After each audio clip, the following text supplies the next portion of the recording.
Good evening. First of all, I would like to say that I am in favor of keeping the existing parks open. I had a park when I was a little girl, and I did indeed vote for the original $28 assessment and gladly paid it. However, not challenging anything that Gary has said in his presentation, I don't think we're looking at the long-term costs and the long-term risks of adopting a CFD, which is Mello-Roos. It would encumber almost every parcel in Wildemar with a tax lien for 35 or 40 years with the present proposal. And I think that you haven't really thought about the big dollars. We've heard about the little dollars with a cup of coffee, but we have not heard about what it would really cost the people of Wildemar. I used a calculator, and if we were to borrow up to $5 million, which is what you are asking for us to approve, no matter what you are planning on spending immediately, and we were to borrow that at up to 12%, which is also what you're asking us to prove, the cost of that $5 million over 35 years, the repayment cost would be almost $21.5 million. And in the meantime, all of your parcels or your homes would be encumbered by Mello-Roos, the tax lien that guarantees the repayment of that money over that time.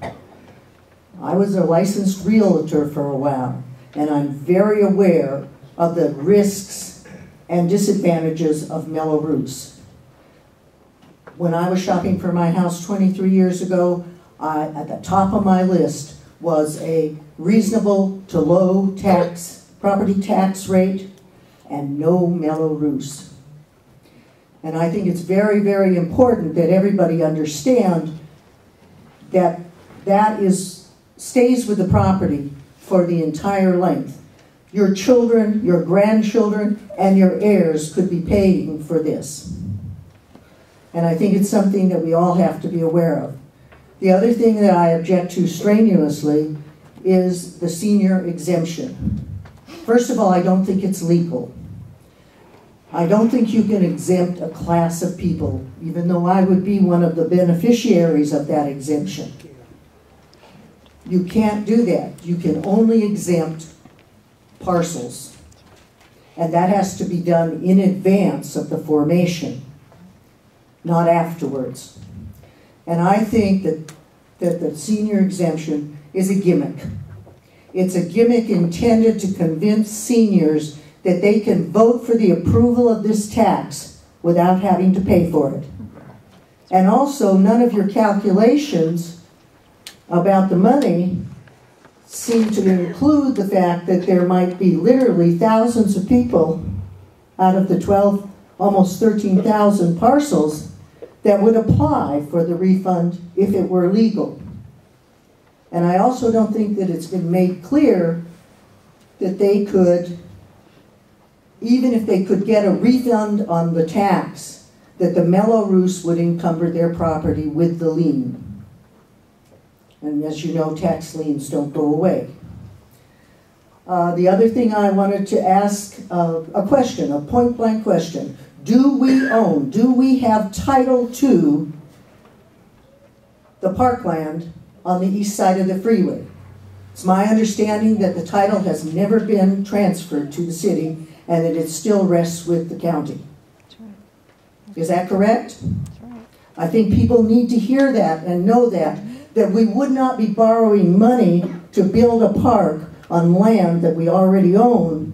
We would have to buy land. So I think that's very, very important for you to know. I have to put on my glasses a second.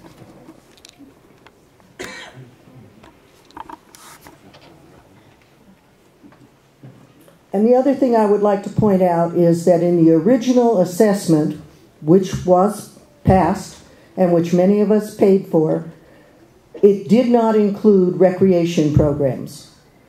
And I have always objected to the fact that the recreation programs are basically limited to the very small percentage of children that play organized team sports, and that there are little or no adult programs, any meaningful ones, in my opinion. So I am diametrically opposed to the Mello-Roos CDF, and I think we need to find another way to do this. I also see no reason whatsoever for us to encumber our properties with indebtedness, excessive indebtedness, at this time in this economy. Thank you very much.